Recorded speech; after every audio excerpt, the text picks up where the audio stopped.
Hello friends, welcome to the YouTube channel Study Record. Friends, आज हम discuss करने वाले हैं इंडियन पॉलिटी की जो हमारी ऑब्जेक्टिव क्वेश्चंस की सीरीज चल रही थी 1000 क्वेश्चंस की, वो आज हम डिस्कस करने वाले हैं। उसमें हम आज पार्ट 9 डिस्कस करने वाले हैं। फ्रेंड्स, पार्ट 1 टू पार्ट 8 तक इंडियन पॉलिटी के ऑब्जेक्टिव क्वेश्चंस अपलोड हो चुके हैं। अगर आपने वो वाले पार्ट कवर नहीं किए तो आप उन पार्ट्स को जरूर देख लीजिए। आपके एग्जाम पॉइंट ऑफ व्यू से बहुत ही इंपॉर्टेंट है वो। और एंशिएंट हिस्ट्री, मेडाइवल हिस्ट्री और मॉडर्न हिस्ट्री की प्लेलिस्ट तैयार है। उनके ऑब्जेक्टिव वीडियोस प्लेलिस्ट में आपको मिल जाएंगे और उनकी लिंक मैं इस वीडियो के डिस्क्रिप्शन बॉक्स में आपको प्रोवाइड कर दूंगा, तो आप वहां जाकर भी उन वीडियोस को देख सकते हैं। और फ्रेंड्स, अगर आपने पहली बार चैनल को विजिट किया, चैनल को सब्सक्राइब नहीं किया, तो चैनल को आप सब्सक्राइब जरूर कर लीजिए। इस तरीके के बेल आइकन को जरूर हिट कर दे, जिससे मैं जो भी वीडियो अपलोड करूंगा तो उसका नोटिफिकेशन आप तक पहुंच जाएगा। और फ्रेंड्स, डिस्क्रिप्शन बॉक्स में टेलीग्राम ग्रुप की लिंक दे दी गई है, आप टेलीग्राम ग्रुप को जरूर ज्वाइन कर लीजिए। वहां पर आपको सारी पीडीएफ एक साथ अवेलेबल मिल जाएगी। आप मुझे इंस्टाग्राम पर भी फॉलो कर सकते हैं, स्टडी रिकॉर्ड के नाम से। वहां पर मैं आपको डेली के करंट अफेयर्स, रीजनिंग, साइंस और स्टैटिक जीके के इंपॉर्टेंट पॉइंट अपडेट करता हूं, तो आप मुझे इंस्टाग्राम पर भी फॉलो कर सकते हैं। जैसे कि मैंने आपको बताया कि इंडियन पॉलिटी के ऊपर हम डिस्कस करने वाले हैं। भारतीय राज्य व्यवस्था के ऑब्जेक्टिव क्वेश्चंस रहेंगे। टॉपिक उसमें चल रहा है हमारा मौलिक अधिकार। आज ही हमारा टॉपिक कंप्लीट हो जाएगा और इंडियन पॉलिटी का पार्ट चल रहा है 9। तो चलिए फ्रेंड्स, स्टार्ट करते हैं। फर्स्ट क्वेश्चन है हमारे आज के सेशन का, भारतीय संविधान के अनुसार संपत्ति का अधिकार है। तो हमारा ऑप्शन है नैतिक अधिकार, मौलिक अधिकार, प्राकृतिक अधिकार या फिर वैदिक अधिकार। तो इसका राइट आंसर है वैदिक अधिकार। ऑप्शन नंबर डी इसका राइट आंसर हो जाएगा। वैदिक अधिकार इसका राइट आंसर हो जाएगा। ठीक है। 44वां संविधान संशोधन,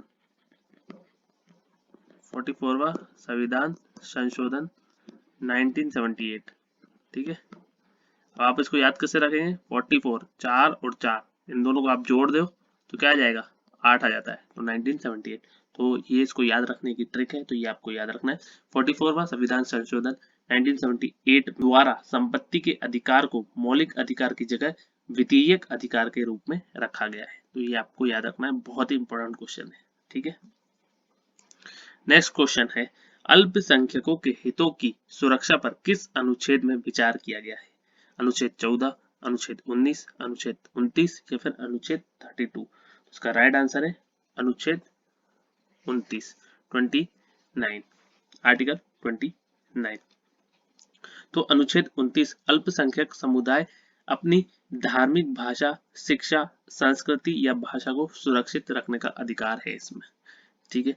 और अनुच्छेद 14 आप सब जानते हैं, समानता का अधिकार, विधि के समक्ष समानता का अधिकार। यहां मैं मेंशन कर देता हूं, समानता का अधिकार। ठीक है। अब आर्टिकल 19 की बात करते हैं हम, अनुच्छेद 19 की बात करते हैं, तो इसमें वाक स्वतंत्रता है। ठीक है। और अनुच्छेद 32 की अगर मैं बात करूं तो संवैधानिक उपचार का अधिकार। तो ये भी आप नोट कर लीजिए, संवैधानिक उपचार का अधिकार। ठीक है। जब मैं आपको इंडियन पॉलिटी पढ़ाऊंगा तब मैं यह आपको वहां पर सारे आर्टिकल्स कवर करूंगा। ठीक है। अभी ऑब्जेक्टिव क्वेश्चन है, हमारा मोटिव है कि आप ज्यादा से ज्यादा ऑब्जेक्टिव क्वेश्चंस को लगाएं, जिससे आपके एग्जाम में अच्छे मार्क्स आ सके। चलिए फ्रेंड्स, आगे बढ़ते हैं। मूल अधिकार भारतीय संविधान के किस भाग में स्थापित है? तो इसका राइट आंसर है, ये आप सभी जानते होंगे, भाग 3। भाग 3 में मौलिक अधिकार। ठीक है। और भाग 2 में मैं लिख देता हूँ यहाँ, नागरिकता। भाग 3 में आप सभी जानते हैं मौलिक अधिकार।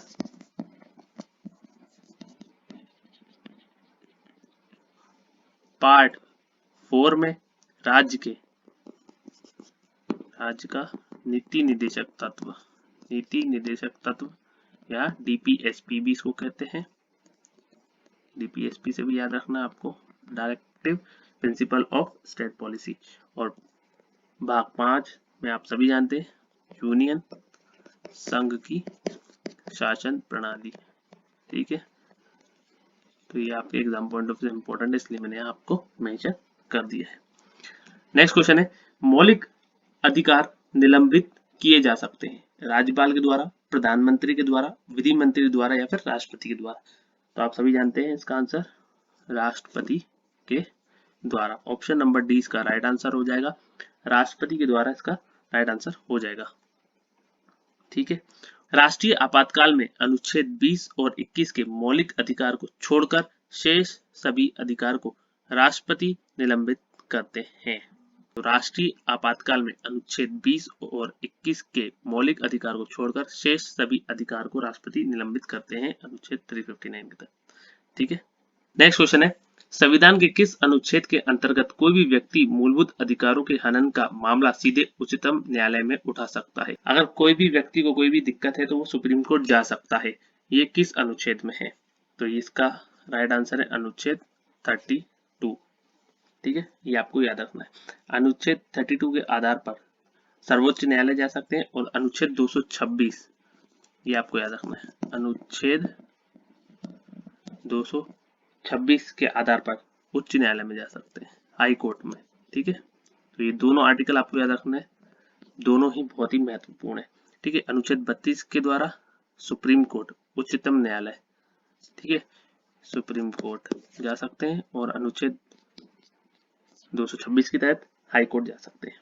तो अनुच्छेद 32 के आधार पर सर्वोच्च न्यायालय एवं अनुच्छेद 226 के आधार पर उच्च न्यायालय में मौलिक अधिकार के हनन पर कोई भी व्यक्ति शिकायत दर्ज कर सकता है, जिसके आधार पर न्यायालय 5 प्रकार की रिट जारी करता है। ठीक है, जो है बंदी प्रत्यक्षीकरण अधिकार, प्रत्यक्षा, उत्प्रेक्षण, प्रतिषेध एवं परमादेश। ठीक है, ये हम सब डिस्कस करेंगे आगे जाके। ठीक है, अब अनुच्छेद 28 की मैं बात कर लेता हूँ। अनुच्छेद 28 में सार्वजनिक शिक्षण संस्थान में किसी धर्म विशेष की शिक्षा नहीं देना। और अनुच्छेद 29 अल्पसंख्यक समुदाय, ये इंपॉर्टेंट है, इसको आप नोट कर लेना। अनुच्छेद 29 अल्पसंख्यक समुदाय से रिलेटेड है। और अनुच्छेद 31 में संपत्ति का अधिकार था, जिसे निरस्त कर दिया गया है। ठीक है, इसमें संपत्ति का अधिकार था लेकिन निरस्त कर दिया है। ठीक है, नेक्स्ट क्वेश्चन है, भारतीय संविधान का कौन सा अनुच्छेद छुआछूत उन्मूलन से संबंधित है? तो इसका राइट आंसर है अनुच्छेद 17। क्या राइट आंसर है इसका? अनुच्छेद 17, आर्टिकल 17। ठीक है, समानता का अधिकार अनुच्छेद 14 से 18 तक में है। ठीक है, समानता अधिकार ये आप सभी जानते हैं, अनुच्छेद 14 से 18 तक में है। ठीक है, अनुच्छेद 14 की बात करूं मैं तो विधि के समक्ष समानता का अधिकार। अनुच्छेद 15 की बात करूं तो इसमें जाति, धर्म, भाषा, लिंग के आधार पर भेदभाव नहीं किया जाएगा, अनुच्छेद 15 में है। अनुच्छेद 17 छुआछूत उन्मूलन से संबंधित है। और अनुच्छेद 18 की बात करूं तो उपाधियों का अंत। ठीक है, उपाधियों का अंत। ठीक है, बाकी दो और मेंशन कर देता हूं मैं, जिससे आपको याद हो जाएगा।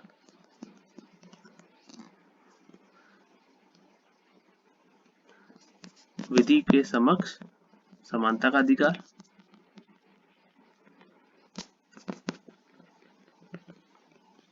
समानता का अधिकार। और अनुच्छेद 15 की अगर मैं बात करूं, जाति, धर्म, भाषा, जाति, धर्म, भाषा और लिंग के आधार पर भेदभाव नहीं। ठीक है,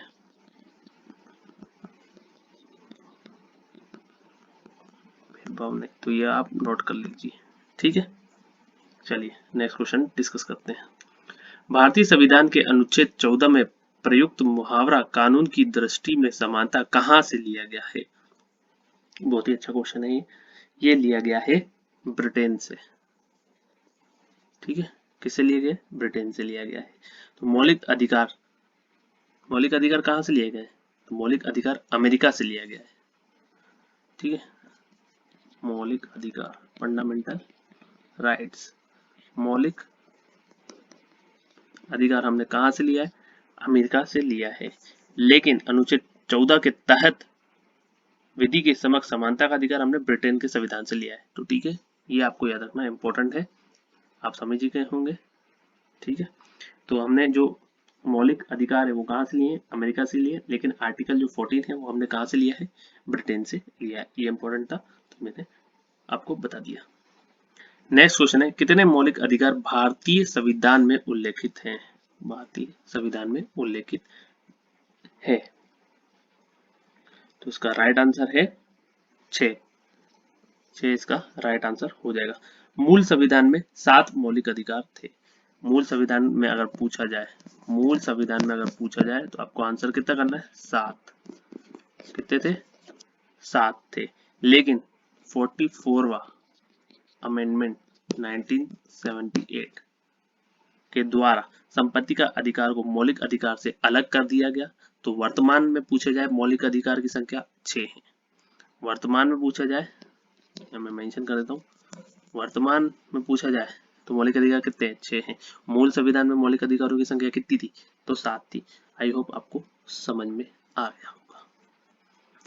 नेक्स्ट क्वेश्चन है, हमारे देश में शिक्षा का अधिकार एक सामाजिक अधिकार है, राजनीतिक अधिकार है, विधियक अधिकार है या फिर मूलभूत अधिकार है? तो हमारे देश में शिक्षा का अधिकार एक मूलभूत अधिकार है। क्या है, मूलभूत अधिकार है। ऑप्शन नंबर डी इसका राइट आंसर होगा। अनुच्छेद 21A या 21 का, ठीक है, तहत शिक्षा का अधिकार को मौलिक अधिकार के रूप में शामिल किया गया है। ठीक है, तो ये आपको याद रखना है, आर्टिकल 21A में शिक्षा का अधिकार है। नेक्स्ट क्वेश्चन है, किस अनुच्छेद के तहत जीवन की सुरक्षा और व्यक्तित्व स्वाधीनता प्रदान की गई है? तो इसका राइट आंसर है अनुच्छेद 21। ठीक है, आर्टिकल 21। आर्टिकल 21 में क्या है, प्राण और दैहिक स्वतंत्रता, दैहिक स्वतंत्रता। ठीक है, ये आपको याद रखना है। आर्टिकल 20 आप नोट डाउन कर लीजिए, अपने आप को निर्दोष सिद्ध करने का अधिकार। ठीक है, निर्दोष सिद्ध करने का अधिकार इसमें है, निर्दोष सिद्ध करने का अधिकार। आर्टिकल अगर मैं 22 की बात करूं तो अपने आप को गिरफ्तार किए जाने से बचाने का अधिकार है। ठीक है, और आर्टिकल 23 की अगर मैं बात करूं तो बालाश्रम एवं मानव अंगों के व्यापार पर प्रतिबंध। ठीक है, तो ये आपको याद रखना है। एक बार रिपीट करता हूँ, आर्टिकल 20 की अगर मैं बात करूं तो अपने आप को निर्दोष सिद्ध करने का अधिकार। आर्टिकल 21 प्राण और दैहिक स्वतंत्रता। आर्टिकल 22 की बात करूं तो अपने आप को गिरफ्तार किए जाने से बचने का अधिकार इसमें मेंशन है। अनुच्छेद 23 शोषण के विरुद्ध अधिकार किसमें है, आर्टिकल 23 में है। बालाश्रम एवं मानव अंगों के व्यापार पर प्रतिबंध। ठीक है, तो ये आपको याद रखना है। नेक्स्ट क्वेश्चन है, भारतीय संविधान के अनुच्छेद 21A में किस अधिनियम का उल्लेख किया गया है? तो मैंने अभी आपको बताया, तो आपको आंसर करना है बस, शिक्षा का अधिकार। क्या है, शिक्षा का अधिकार इसका राइट आंसर हो जाएगा। ठीक है, तो ये आपको याद रखना है। और एक बात और, 86वां संविधान संशोधन, 86वां संविधान संशोधन 2002 में, कब, 2002 में 6 से 14 वर्ष तक के बच्चों को निशुल्क शिक्षा का अधिकार को अनुच्छेद 21A में जोड़ा गया है। ठीक है, ये आपको याद रखना है, अमेंडमेंट भी पूछ लेता है तो ये आपको याद रखना है। निम्न में से कौन सा भारतीय नागरिक का मूलभूत अधिकार नहीं है?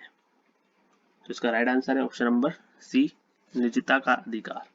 ऑप्शन नंबर सी इसका राइट आंसर हो जाएगा, निजता का अधिकार इसका राइट आंसर हो जाएगा। तो निजता का अधिकार अर्थात अपने जीवन के बारे में गोपनीयता बनाए रखने का अधिकार मौलिक अधिकार नहीं है। लेकिन सितंबर 2017 में सुप्रीम कोर्ट ने यह निर्णय दिया था कि अनुच्छेद 21 के जीवन के आधार में ही निजता का अधिकार अंतर्निहित है। अतः अब निजता का अधिकार भी मौलिक अधिकार है। समानता का अधिकार आर्टिकल 40 से लेकर 18 तक है। जीवन का अधिकार 21A और शोषण के विरुद्ध अधिकार आर्टिकल 23-24। ठीक है, तो मूलभूत अधिकार जो नहीं है वो क्या आंसर होगा, निजता का अधिकार। आई होप आपको समझ में आ गया होगा। तो फ्रेंड्स यहाँ पर हमारा मौलिक अधिकार से रिलेटेड जो भी ऑब्जेक्टिव क्वेश्चंस थे वो कवर हो चुके हैं। जब मैं आपको इंडियन पॉलिटी पढ़ाऊंगा तब और मैं आपको डिटेल से पूरी चीजें बता दूंगा। यहाँ अभी हम सिर्फ ऑब्जेक्टिव क्वेश्चंस कवर कर रहे हैं। जब मैं आपको इंडियन पॉलिटी का डिस्कशन करूंगा वहां पे मैं आपको हर एक चीज बताऊंगा। ठीक है, आई होप फ्रेंड्स आप सभी को ये वीडियो पसंद आया होगा। अगर फ्रेंड्स आपको ये वीडियो पसंद आया तो लाइक जरूर करें, शेयर करें अपने फ्रेंड्स के साथ, और स्टडी से रिलेटेड कोई भी व्हाट्सएप ग्रुप हो तो उस ग्रुप में आप इस वीडियो को जरूर शेयर कर दीजिए। और फ्रेंड्स अगर आपने अभी तक चैनल को सब्सक्राइब नहीं किया है तो चैनल को आप सब्सक्राइब जरूर कर लीजिए और इस तरीके के बेल आइकन को जरूर हिट कर दें, जिससे मैं जो भी वीडियो अपलोड करूंगा तो उसका नोटिफिकेशन आप तक पहुंच जाएगा। और फ्रेंड्स आपको वीडियो कैसा लगा ये आप मुझे कमेंट बॉक्स में कमेंट करके बताएंगे। अगर वीडियो अच्छा लगा हो तो आप एक लाइक जरूर कर दीजिए, जिससे मुझे मोटिवेशन मिलता है। Thank you friends for watching, have a nice day, thank you.